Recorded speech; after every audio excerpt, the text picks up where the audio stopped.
Hello बच्चों, कैसे हैं आप? क्या हाल चाल आपके? सीए फाउंडेशन का एग्ज़ाम आ चुका है और आज जिस दिन मैं वीडियो शूट कर रहा हूं, आज से लगभग 23-24 दिन का समय बचा हुआ है आपके एग्ज़ाम में। बहुत सारे बच्चे डाउट सेशन टाइम पे मैसेज करते हैं कि सर आगे की हमारी स्ट्रेटजी क्या होनी चाहिए, मैं कैसे आगे के टाइम पीरियड को मैनेज करूं। और इसी बात का मेरे बच्चे आज डिस्कशन करने के लिए आज इस वीडियो को मैंने शूट किया है। जितने भी बच्चे सीए फाउंडेशन के इस वीडियो को देख रहे हैं, मैंने उनको ब्रॉडली 2 पार्ट में डिवाइड किया है। या तो वो बच्चे जो जो अभी आज से आगे बढ़ रहे हैं और इस वीडियो को देख रहे हैं, या तो उन्होंने अभी तक अपना कोर्स कंप्लीट नहीं किया है मेरे बच्चे, और वो सोच रहे हैं कि आगे की मेरी स्ट्रेटजी क्या होनी चाहिए, या फिर वो बच्चे जिन्होंने अपना कोर्स कंप्लीट कर लिया है और आगे रिवीजन किस तरीके से करें ताकि अच्छे मार्क्स में इंश्योर कर पाऊँ, उनके बारे में मैं यहाँ पे बात करूँगा। इसके साथ साथ वो कौन सी चीज़ें हैं जो आज से लेकर टिल एग्ज़ाम तक आपको अवॉइड करनी है। अगर आपने उसको अवॉइड नहीं किया तो शायद बहुत सारी परेशानियां, इतने अच्छे तैयारी करने के बावजूद आप उसमें क्या करेंगे, थोड़ा सा डाउट में चले जा सकते हैं मेरे बच्चे। मैं बार बार कह रहा हूँ सकते हैं, तो हम उनके बारे में भी आपके साथ डिस्कशन करेंगे।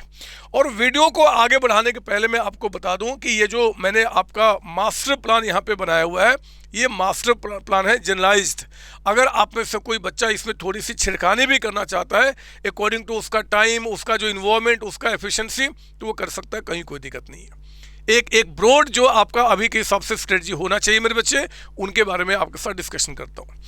मेरे हिसाब से अगर मैं आज मैं पहले उन बच्चों की बात करूं जिन्होंने अभी तक अपना सिलेबस कंप्लीट नहीं किया है, अभी तक आपने सिलेबस कंप्लीट नहीं किया है, तो मेरे बच्चे मैं मानता हूं कि जो ये आपका टाइम पीरियड है ना, ये टाइम पीरियड, इस टाइम पीरियड में अगर आप 14 जून तक भी, यानी कि एग्जाम से 10 डेज का पीरियड छोड़ दो, अगर 14 डेज तक भी इस पीरियड में अगर आप अपने कोर्स कंप्लीशन पे ध्यान देते हैं, कोर्स कंप्लीशन पे अगर आप ध्यान देते हैं, तब भी कोई दिक्कत नहीं है।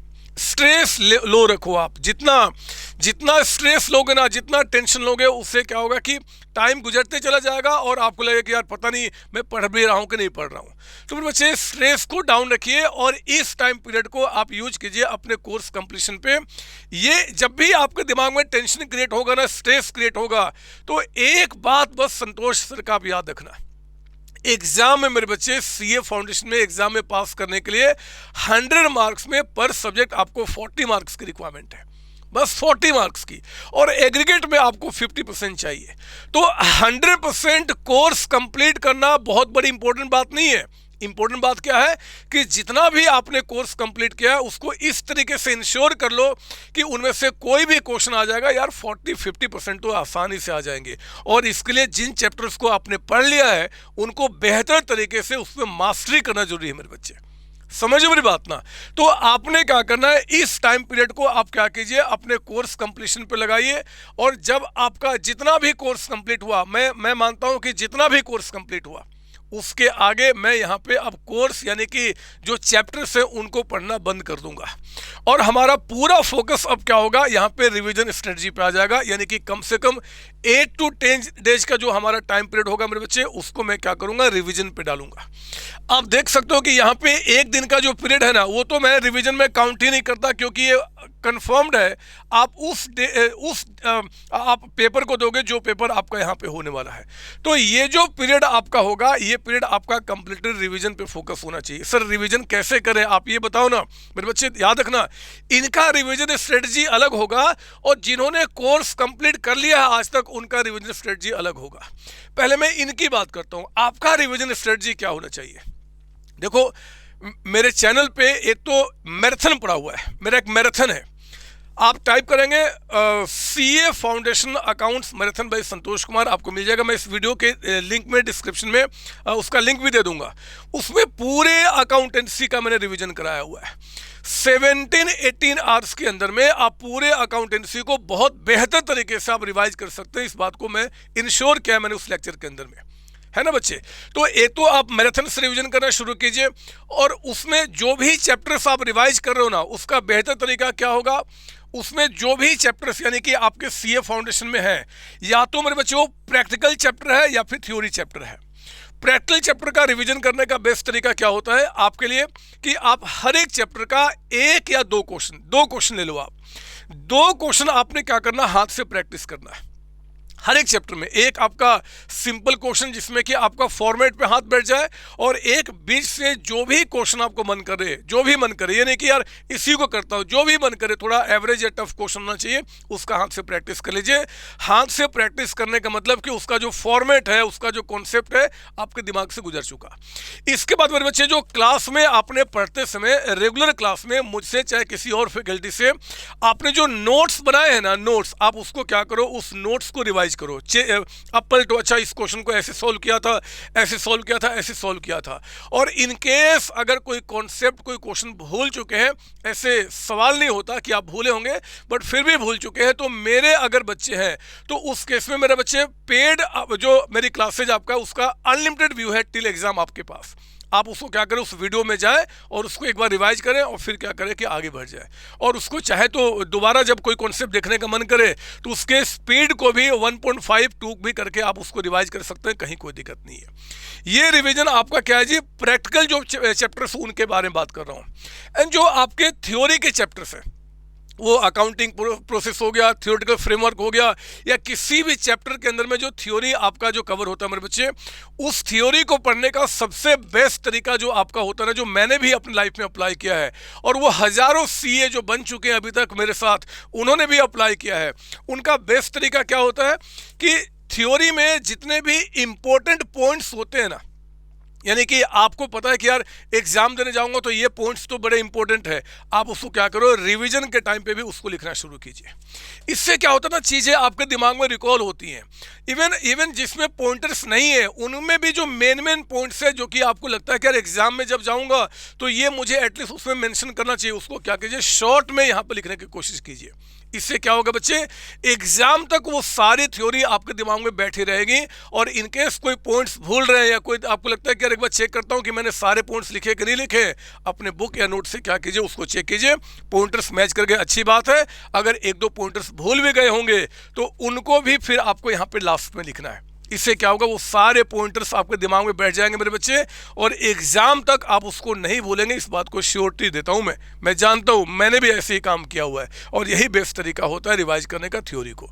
आपका मन नहीं करेगा कि यार कौन लिखेगा, ऐसे ही याद कर लो, मत करना, आप उसको पॉइंटर्स लिखिए, क्योंकि पॉइंट्स लिखने में मुश्किल से एक कॉन्सेप्ट में आपका 1 से 2 मिनट लगना है, और इससे जो रिविजन होगा वो बहुत दी बेस्ट होगा। तो मेरा मानना तो इस तरीके से आप इसको रिवाइज कीजिए।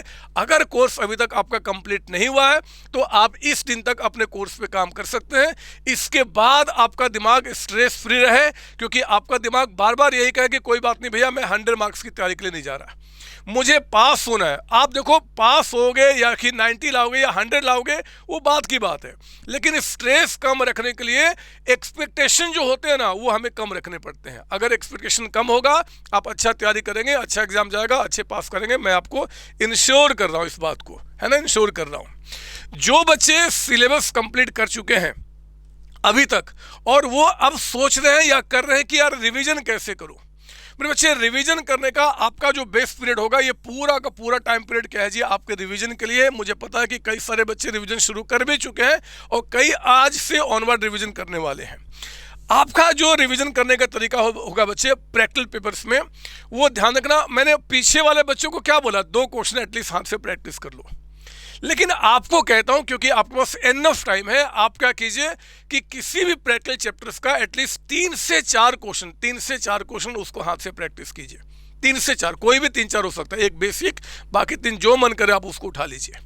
और उसके साथ साथ मेरे बच्चे, आपने क्या करना है कि वो 3 से 4 चैप्टर्स के बाद फिर अगेन वही काम जो मैंने उन बच्चों को बताया था, यानी कि आपने भी रेगुलर क्लास में जो नोट्स बनाया है ना, उसको पलटना है, पलटने का मतलब कि एक एक कॉन्सेप्ट, एक एक क्वेश्चन जो आपने रेगुलर क्लास में पढ़ा हुआ है, वो आपके आंखों के सामने से गुजरना चाहिए।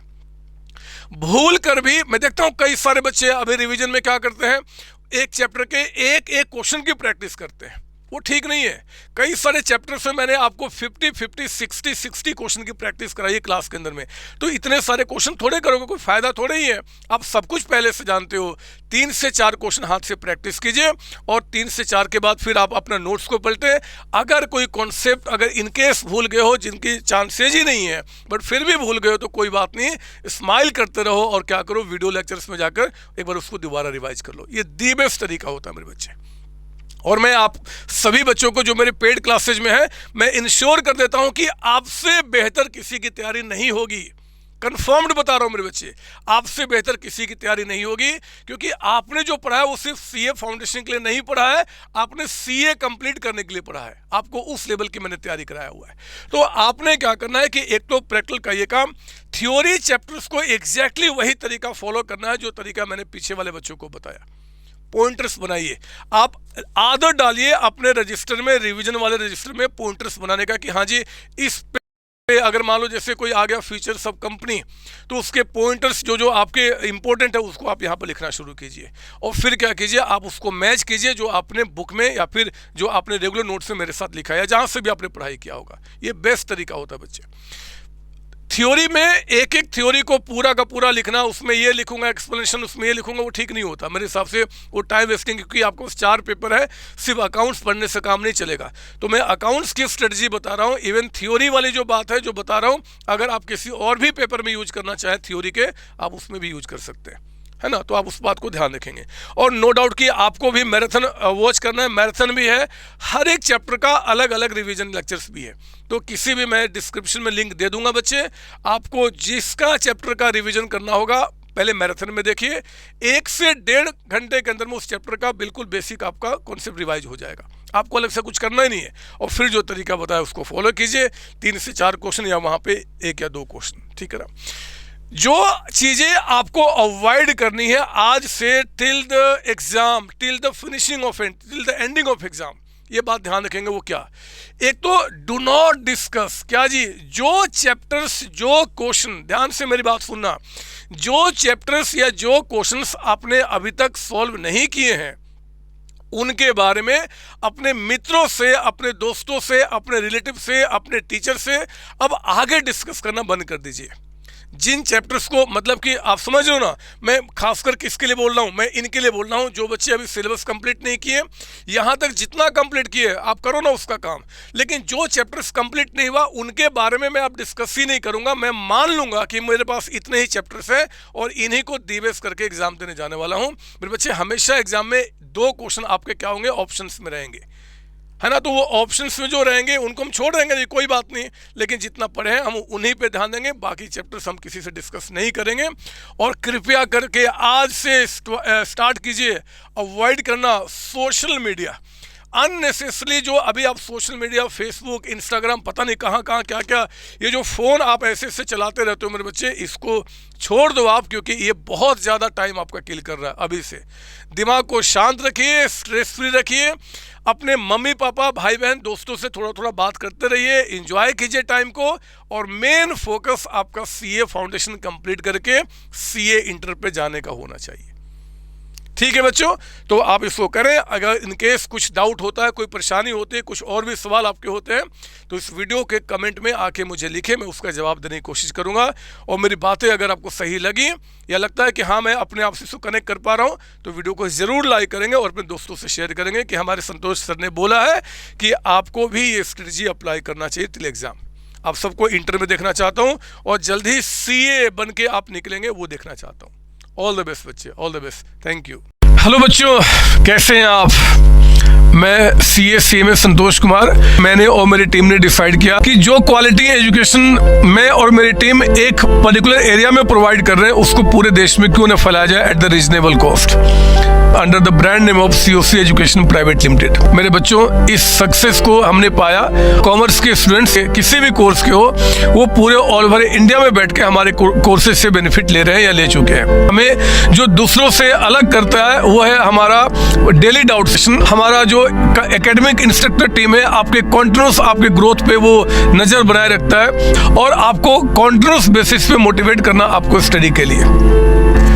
मेरे बच्चों, कुछ रिव्यूज पूरे ऑल ओवर इंडिया से आए हैं, मैं चाहता हूं कि वो आपसे शेयर करूं। This is Komal Mishra of class 11. I am Rishik, preparing for CA Foundation. Hello, my name is Anshika and I'm doing CA Intermediate. Ayaz from Bihar, student of CUC since class 11th and now in Foundation. I have purchased my CMA Intermediate classes from CSC Education. Hi everybody, this is Rahul. I am currently pursuing the CMA Finance. मैंने YouTube पर पहली बार संतोष sir का class देखा, उनके पढ़ाने का तरीका मुझे बहुत ही पसंद आया। Very thankful to Santosh sir. He is really a very nice teacher. अगर मैं संतोष सर के टीचिंग स्टाइल के बारे में बात करूँ तो आपको महसूस ही नहीं होगा कि आप वीडियो क्लासेस में बैठे हो, आप लाइव क्लासेस में बैठे हो। Santosh sir has cleared all my doubts and he gives a very तगड़ा concept over accounting. Thanks to COC, my concepts are pretty clear, my doubts get clear right away and I'm even able to score a good mark. इसलिए मैं संतोष sir का दिल से thank you so much कहना चाहता हूँ। आइए आप भी हमारे साथ ज्वाइन करें और सक्सेस के पाथ पे आप भी हमारे साथ अपने सपनों को पूरा करें।